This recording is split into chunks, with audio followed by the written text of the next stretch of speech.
لیبل رو خریدم. خب گوشی رو اینجوری آروم بازش میکنی، گوش میکنی، گوشی میذارم کنار. این لیبل رو میگیرم اینجوری بازش میکنم. میگیرم میذارم اینجا. قشنگ با دقت باید بچسبونیش اینجوری. میبینی؟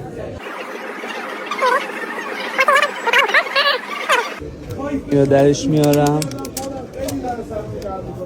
دوباره اینجوری. بهتون دارم میگم اینا رو که بدونید، بس هم میگم از هر جایی نخرید.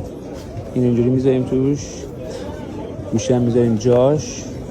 اوکی، آروم، خیلی آروم.